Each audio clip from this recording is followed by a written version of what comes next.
Fala, filhotes, vocês estão vivos? No vídeo de agora nós vamos falar um pouquinho dessa obra do Carlos Rangel, que é uma resposta às veias abertas da América Latina, esse livro do Eduardo Galeano, que é uma obra relacionada à esquerda latino-americana, né, que muito influenciou a esquerda latino-americana, a obra Mitos e Falácias sobre a América Latina, do bom selvagem ao bom revolucionário, da culpa externa pelos nossos fracassos, explorações imperialista e outros clichês que produzem lideranças populistas aqui no nosso continente. Essa obra da Faro Editorial. Mostra a obra aqui, ó. A esclarecedora e polêmica, esta obra foi lançada há mais de 40 anos e desde então tornou-se um guia para entender a América Latina.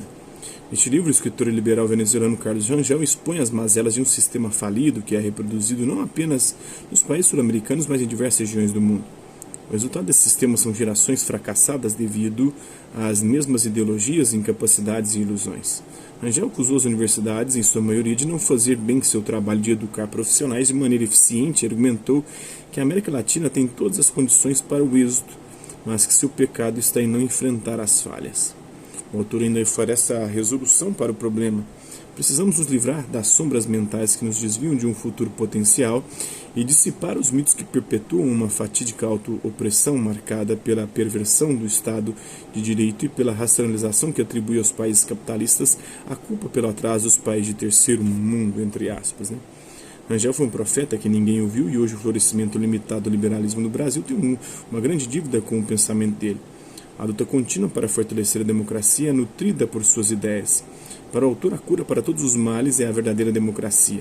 Desordenada, pluralista, não essa ordenada de ordem e progresso do Bolsonaro, né? Mas pluralista, plural, não essa cristã ocidental, independente de manipulações e com liberdade de imprensa, independente de manipulações, essa manipulação que está querendo ser feita pelo governo Bolsonaro agora, né? Um novo populismo de direita, e com liberdade de imprensa, ou quando a imprensa pode fazer as perguntas que quiser e bem entender, essas imprensas que o Bolsonaro não quer responder e que dá as costas a todo momento para ela, né? Isso foi feito muito tempo pela esquerda e agora está sendo feito por esse populismo de direita. Seu diagnóstico sobre a febre que origina o fracasso latino-americano ainda não foi aceito pelo paciente, que dificilmente poderá sarar, pois não está disposto a tomar o remédio. Grandes doses de democracia verdadeira. Em política e história, quem se rege pelo que se diz vai errar de forma lamentável, segundo Ortega y Gasset.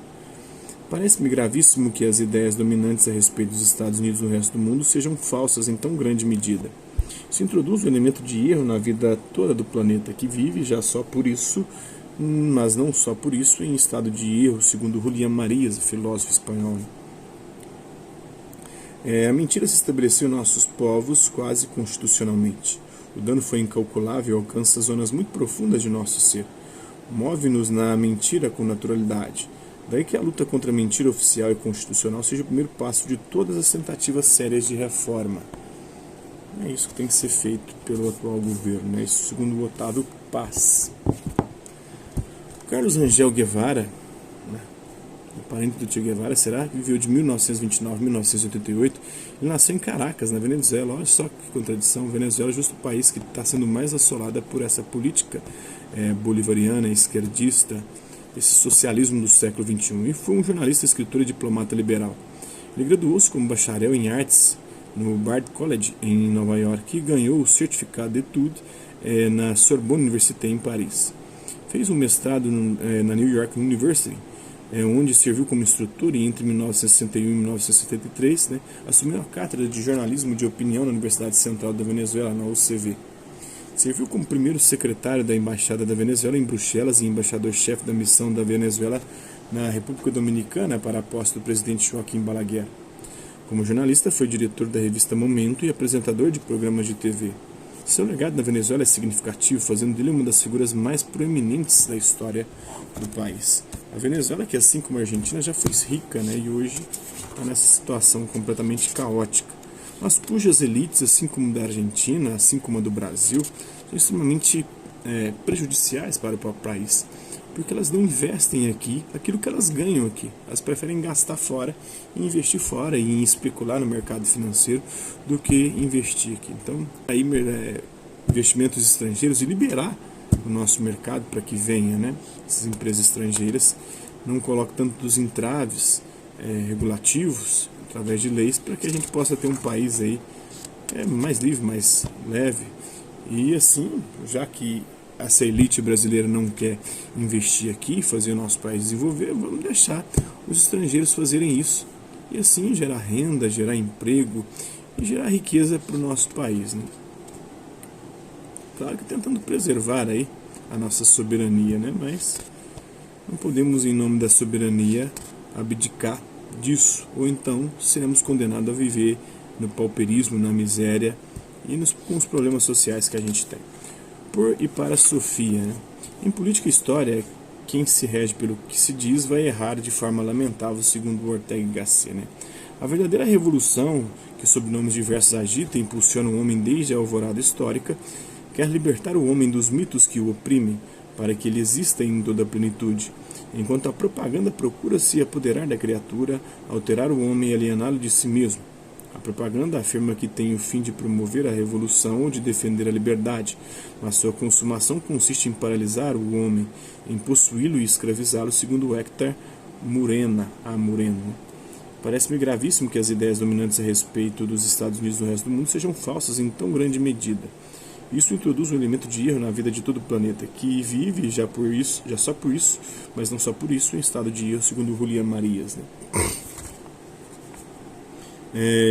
A mentira se estabeleceu em nossos povos quase constitucionalmente. O dano foi incalculável e alcança zonas muito profundas de nosso ser. Movemos-nos na mentira com naturalidade, daí que a luta contra a mentira oficial e constitucional seja o primeiro passo de todas as tentativas sérias de reforma. Então, Carlos Rangel enfrentando o turbilhão da história. Vamos lá.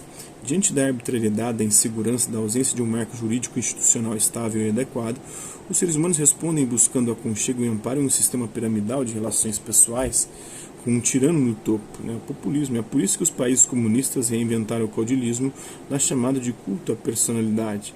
Mas não só eles, né? Agora tem um culto também à personalidade no nosso país, com o próprio Bolsonaro, né? Carlos Rangel, em 1975, do bom selvagem ao bom revolucionário, no capítulo 9. Há alguns meses, o Pedro Almeida, diretor da Faro Editorial em São Paulo, entrou em contato comigo gentilmente para solicitar a permissão de publicar uma nova edição de Do Bom Selvagem ao Bom Revolucionário, de Carlos Rangel, em português, e a escrita de uma nova apreciação. Mais de 4 décadas se passaram desde que este livro foi publicado pela primeira vez. Anteriormente, em Lisboa, em 1976, a ELUCEA publicou a primeira edição em português, e em 1982 a UNB de São Paulo, Universidade Nacional do Brasil de São Paulo, a segunda, a editora de São Paulo, a UNB. A Faro Editorial oferece agora esta terceira edição ao mundo de língua portuguesa no contexto de uma encruzilhada global incerta, marcada por um novo conflito ideológico, o conflito entre nacionalismo e o globalismo. E o nacionalismo, o globalismo é o que eles não querem, né? Essa direita, e o nacionalismo é o que eles estavam defendendo, por exemplo, no programa do Roberto Alvim, né? Programa cultural dele. O texto de Carlos Rangel preserva a relevância não apenas para entender as fontes dessa encruzilhada, mas também para situá-la no contexto latino-americano. Disse que o Carlos Rangel foi um profeta que ninguém ouviu, que ele estava condenado ao mito de Cassandra. Até certo ponto isso é verdade, principalmente no mundo da política. O verniz profético do livro é particularmente arrepiante na seção dedicada às formas de poder político na América Latina, quando se lê, nos casos do Chile e do Peru, antecedentes claros do que ocorreu posteriormente na região, de maneira quase exata nos países protegidos sob a roupagem do socialismo do século XXI, promovido pelo Foro de São Paulo, né? O Foro de São Paulo é uma conferência de partidos políticos e organizações de esquerda de toda a América Latina e do Caribe, que é tanto falada pelo Olavo de Carvalho, né?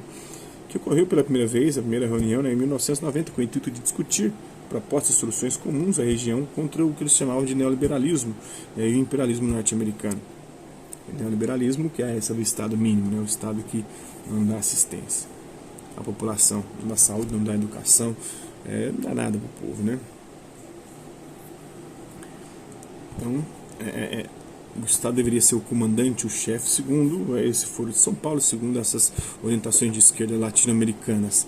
E como o próprio Gustavo Machado fala no seu blog Orientação Marxista, o Marx vai criticar tanto o intervencionismo estatal, porque segundo ele está falando do fracasso, quanto o não intervencionismo, né? A economia sendo deixada nas mãos do mercado, das leis do mercado, da oferta e da procura. Ambos levam a crises, né, e periódicas, consecutivas ou cíclicas, né? Porém, o florescimento limitado do liberalismo hoje na América Latina tem uma grande dívida com o pensamento de Carlos Rangel e a luta contínua para fortalecer a democracia liberal nutrida por suas ideias.